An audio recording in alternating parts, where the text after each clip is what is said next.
Hello student, welcome to my YouTube channel math study point. Student देखिएगा, हमारा ये partial differential equation में partial differential equation of the first order का chapter चल रहा है और अभी तक हमने आपको स्टैंडर्ड 1 स्टैंडर्ड 2 के लेक्चर्स प्रोवाइड कर दिए हैं। आज इस लेक्चर्स में हम डिस्कस करेंगे स्टैंडर्ड थर्ड। ठीक है, स्टैंडर्ड थर्ड की क्या फॉर्म होती है आइए डिस्कस करते हैं। तो स्टैंडर्ड थर्ड देखिएगा स्टूडेंट, मैंने जैसे आपको स्टैंडर्ड फर्स्ट समझाया था, अगर आप लोगों ने वो लेक्चर्स देखा हो तो स्टैंडर्ड फर्स्ट को आप किस तरह से पहचानेंगे। वहाँ पर डिफरेंशियल इक्वेशन हमारा पी एंड क्यू में था। स्टैंडर्ड सेकंड में हमारा differential equation P Q Z में था। आज देखिएगा स्टूडेंट, देखिएगा हमारा जो स्टैंडर्ड थर्ड है, ये डिफरेंशियल इक्वेशन जो पार्शियल डिफरेंशियल इक्वेशन होगा उसमें क्या होगा, पी क्यू एक्स वाई मौजूद होगा। ठीक है, तो standard 1 P Q, standard second P Q Z, standard third में आपका P Q X and Y. तो स्टूडेंट देखिएगा, ये मैंने वर्किंग रूल आपको समझाया है। हम क्या करेंगे, पी और एक्स वाली टर्म को एक साथ लिखेंगे, वाई और क्यू, वाई को हम क्यू के साथ लिखेंगे। इस हिसाब से हमने रीअरेंज कर दिया। इसको किसी एनी कांस्टेंट किसी भी कांस्टेंट मान सकते हैं, वो आपकी मर्जी। सपोज मैंने ए कंसीडर कर लिया। अब आप क्या करेंगे, इसको और इसको कंसीडर करेंगे। देखें ना, एक्स और पी को एक साथ रखा है मैंने, तो इसको लेंगे, यहां से हम पी की वैल्यू फाइंड आउट करेंगे। किसके टर्म्स में, एक्स की टर्म्स में। ठीक, ये हमारा कांस्टेंट है। इसी तरह इस टर्म को लिया, यहां पर हम क्यू की वैल्यू फाइंड आउट करेंगे। किसकी टर्म्स में फाइंड आउट करेंगे, वाई की टर्म्स में। देखिए वाई की टर्म्स में आ रहा है, तो complete integral is given by किस तरह देखेगा, डी जेड बराबर P D X plus Q D Y. तो पी की वैल्यू आप ये देख रहे हैं और क्यू की वैल्यू ये देख रहे हैं, ये डी वाई आ गया। उसके बाद आप इसको इंटीग्रेट कर दीजिएगा, बस आपका सॉल्यूशन आ जाएगा ये। ठीक है, आइए क्वेश्चन डिस्कस करते हैं इस पर। हाँ देखिएगा स्टूडेंट, ये हमारा क्वेश्चन है इस पर भी स्टैंडर्ड थर्ड पर। आप इस पार्शियल डिफरेंशियल इक्वेशन को देखिएगा, आप यहाँ देख रहे हैं, आप पी क्यू एक्स वाई ये तो आ रहा है। तो स्टैंडर्ड थर्ड में हमने क्या बताया था कि पार्शियल डिफरेंशियल इक्वेशन में आपका एक्स वाई और पी क्यू मौजूद होगा। तो आप देख रहे हैं यहाँ एक्स वाई पी क्यू मौजूद आ रहा है। तो ये क्वेश्चन हमारा किसका हुआ, स्टैंडर्ड थर्ड का। चलिए देखिए इसका सॉल्यूशन करते हैं हम। तो स्टूडेंट देखिएगा, ये आपको पार्शियल डिफरेंशियल इक्वेशन गिवन है, y into P equals to 2yx equals to log Q. तो आप यहाँ से ना क्या कहते हैं, पी वाई से इसको डिवाइड कर दीजिएगा।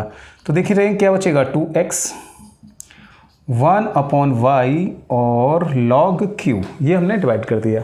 अब आप स्टूडेंट ये देखिएगा, हमने क्या कहा था कि x को p के साथ अरेंज करना है और y को q के साथ अरेंज करना है। तो अब देख रहे हैं ये x आ रहा है, इसको ना इधर लेकर आए हम, p माइनस 2x, देखो ये आ गया।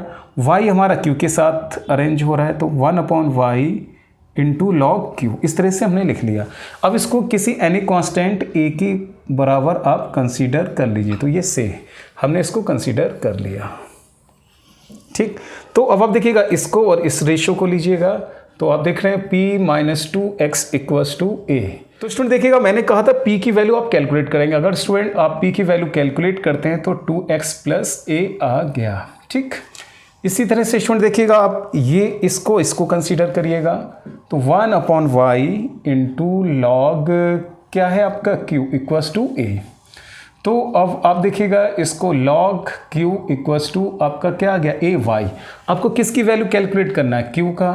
तो q की वैल्यू कैलकुलेट करेंगे तो e to power a y। ठीक है, तो देखिएगा हमने आपको बताया था कि p और q की वैल्यू को हम कैलकुलेट करेंगे। तो आप यहाँ देखिएगा, ये p की वैल्यू आ रहा है, ये q की वैल्यू आ रहा है। उसके बाद देन कंप्लीट इंटीग्रल, तब आप निकालिएगा, then complete integral is given y। ठीक है, तो कंप्लीट इंटीग्रल आप लिखिएगा यहाँ पर। तो कंप्लीट इंटीग्रल हमारा क्या आएगा, D Z equals to P D X plus Q D Y. इस तरह से आप फाइंड आउट करेंगे।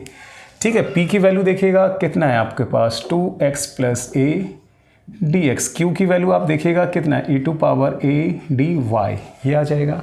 अब आप इसको ना इंटीग्रेट कर दीजिएगा। देखिए हमने इंटीग्रेट कर दिया, 2x प्लस a dx, फिर हमने इसको इंटीग्रेट किया, e to power a dy plus v any constant. ठीक है, तो देखिएगा z इसका इंटीग्रेट करेंगे, x स्क्वायर अपॉन 2 से 2 आपका कैंसिल, ax और e to power a y upon a plus b यानी कांस्टेंट। तो स्टूडेंट देखिएगा, ये इसका सॉल्यूशन आ गया। ठीक है, तो ये क्वेश्चन हमारा किसके ऊपर डिपेंड था, स्टैंडर्ड थर्ड के ऊपर। तो ध्यान रखिएगा, स्टैंडर्ड थर्ड हमारा किस में होगा, x y p and q की टर्म्स में। ठीक है, आइए स्टूडेंट, अब एक नेक्स्ट क्वेश्चन को डिस्कस करते हैं। देखिएगा, ये आपको इसका कंप्लीट इंटीग्रल फाइंड आउट करना है इस पार्शियल डिफरेंशियल इक्वेशन का। अभी मैंने आपको समझाया था कि स्टैंडर्ड थर्ड जो होता है वो हमारा P Q and X Y में आता है। तो अब देख रहे हैं पी क्यू एक्स वाई तो आ रहा है, लेकिन ये जो जेड आ रहा है ना वो टर्म हमारा एक्स्ट्रा आ गया है। तो इस क्वेश्चन को रेड्यूस करना पड़ेगा हमें स्टैंडर्ड थर्ड में। तो ये क्वेश्चन हमारा रेड्यूसेबल टू स्टैंडर्ड थर्ड हो जाएगा। ठीक है, देखिए किस तरह से करते हैं। ठीक है, डिफरेंशियल इक्वेशन लिखिएगा। डिफरेंशियल इक्वेशन आपको यहाँ क्या गिवन है, लिखो we have Z P square minus Q square equals to, आप देखिएगा एक्स माइनस वाई। अगर मैं इसका अंदर मल्टीप्लाई करता हूँ तो Z P square minus Z Q square equals to X minus Y, इस तरह से लिख सकते हैं। ठीक, और स्टूडेंट देखिएगा इसको ना इस तरह से भी लिख सकते हैं, रूट जेड होल स्क्वायर लिखना चाहूँ स्मॉल पी, और ये देखिएगा रूट जेड इंटू क्यू का स्क्वायर एक्स माइनस वाई। ठीक, और देखिएगा स्टूडेंट आप इसको इस तरह से भी लिख सकते हैं, रूट जेड पी आ रहा है, पी को हम क्या लिख सकते हैं, del Z upon del X का होल स्क्वायर। और स्टूडेंट देखिएगा ये क्यू आ रहा है, क्यू को हम क्या लिख सकते हैं, del Z upon del Y का whole square X minus Y. इसे आप इक्वेशन नंबर फर्स्ट कह दीजिएगा। इसको हम रिड्यूस करते हैं।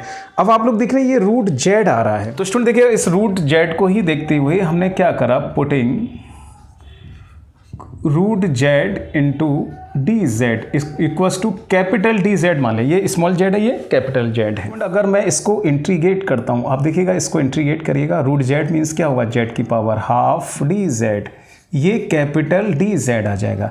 इसका इंट्रीगेशन करेंगे तो पावर में क्या आ जाएगा, 3/2 अपॉन 3/2, और ये कैपिटल जेड। तो आप देख रहे हैं कैपिटल जेड की वैल्यू हमारे पास क्या आ गया, 2/3 जेड। ये स्मॉल जेड है, ध्यान रखिएगा इधर, ये कैपिटल जेड है, ये हमारा क्या स्मॉल जेड, 2/3/2। ये ध्यान रखिएगा कैपिटल जेड, ये हमारा स्मॉल जेड। अगर आप इस कैपिटल जेड को पार्शियली डिफ्रेंशिएट करते हैं स्मॉल जेड के रेस्पेक्ट में, तो आप देखिए डिफ्रेंशिएशन के रूल के अकॉर्डिंग, ठीक है, एक पावर हमारा 3/2 बंद करेंगे तो 1/2, तो ये आपस में कैंसिल। तो आप देख रहे हैं capital Z upon small Z कितना आ गया आपके पास, Z to power half means root Z, ये वैल्यू आ चुकी है। ठीक है, तो देखिएगा ये वैल्यू हम कैलकुलेट करेंगे यहाँ से। ठीक है, तो देखिएगा अब अभी आप समझिएगा कैपिटल डेल जेड अगर हम स्मॉल निकालेंगे तो कैपिटल जेड तो स्मॉल जेड के ऊपर डिपेंड है, तो इसको ना capital del Z upon small Z और small Z into del X इस तरह लिख सकते हैं पार्शियल से। तो अब आप देखिएगा capital Z upon small x, आप देख रहे हैं ये वैल्यू आपने, ये देखो ये वैल्यू आपने कैलकुलेट कर रखा है, कितना आ रहा है, रूट जेड। तो आप देख रहे हैं del Z upon del X, तो ये वैल्यू हमने कैलकुलेट कर ली। देखिए इसकी value root Z del Z upon del X ये आ रहा है। इसी तरह से स्टूडेंट देखिएगा capital Z upon small Y find out करिएगा, तो इसको हम फाइंड आउट करेंगे कैपिटल डेल जेड इस अपॉन स्मॉल जेड और small Z upon del Y, ये आ जाएगा। तो अब आप देखिएगा ये वैल्यू आपने यहाँ फाइंड आउट कर रखा है, तो इसको वैल्यू को यहाँ रखो, रूट जेड और del Z upon del Y. देख रहे हैं आप ये वैल्यू, ये कैपिटल में ध्यान रखिएगा, ये रूट जेड आप देख रहे हैं del Z upon del Y, ये वैल्यू भी हमने कैलकुलेट कर लिया। ठीक है, तो इसको सेकंड इक्वेशन कह dीजिएगा, इसको आप थर्ड इक्वेशन कह दीजिएगा। तो ये सेकंड और थर्ड की वैल्यू इक्वेशन नंबर फर्स्ट में पुट कर दीजिएगा। तो लिखिएगा putting the value of equation second and third, equation second और थर्ड की वैल्यू आप कहाँ पुट करेंगे, इक्वेशन फर्स्ट में। तो इक्वेशन फर्स्ट में आप पुट करिएगा, देखिएगा ये वैल्यू आपने फाइंड आउट कर रखा है, ये वैल्यू आप यहाँ रखिएगा। तो कैपिटल है ये ध्यान रखिएगा और माइनस ये आप देखिएगा del Z upon del Y का होल स्क्वायर इक्वल्स टू देखिएगा कितना है, एक्स माइनस वाई। ठीक है, अब देखिए ये कैपिटल डेल जेड आ रहा, तो इसलिए हमने क्या करा, let capital del Z upon del X, इसको कैपिटल पी कंसीडर कर लिया, capital del Z upon del Y इसको क्या कंसीडर कर लिया, स्मॉल क्यू। तो ये वैल्यू आप यहाँ रख दीजिएगा, देन देख रहे हैं आप P square minus Q square equals to X minus Y. तो आप देख रहे थे ये जो क्वेश्चन हमारा था स्टैंडर्ड थर्ड के लिए पी क्यू एक्स वाई चाहिए था, लेकिन यहाँ जेड एक्स्ट्रा आ रहा था, तो इसको हमने कुछ सब्स्टिट्यूट किया। उसके बाद आप देख रहे हैं यहाँ P Q X and Y आ रहा है, तो ये हमारा किस में बन गया, which is in standard third. ठीक है, तो ये हमारा स्टैंडर्ड थर्ड में चेंज हो गया, which is in standard third. तो ये आपका स्टैंडर्ड थर्ड में चेंज हो गया। तो स्टैंडर्ड थर्ड का वर्किंग रूल यूज़ करिएगा। मैंने कहा था स्टैंडर्ड थर्ड के अकॉर्डिंग पी एंड एक्स को एक साथ लिखना है, वाई एंड क्यू को आपको एक साथ लिखना है। तो देखो ये एक्स आ रहा है ना, इसको हम इधर लेकर आए, पी स्क्वायर माइनस एक्स, इसको इधर ले जाइएगा क्यू स्क्वायर माइनस वाई, इसे एनी कांस्टेंट ए आप कंसीडर कर लीजिए। ठीक है, फिफ्थ इक्वेशन कह दिया।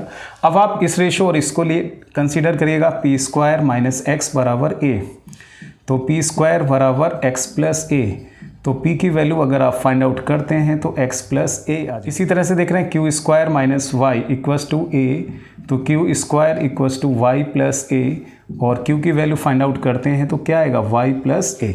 तो ये हमने कैपिटल पी और कैपिटल क्यू की वैल्यू को कैलकुलेट कर लिया। तो स्टूडेंट देखिएगा देन कंप्लीट इंटीग्रल। ठीक है स्टूडेंट, देखिएगा then complete integral D Z, लेकिन यहाँ कैपिटल जेड लिखा जाएगा, ये ध्यान रखिएगा, क्योंकि कैपिटल जेड के अकॉर्डिंग लिख रहे हैं।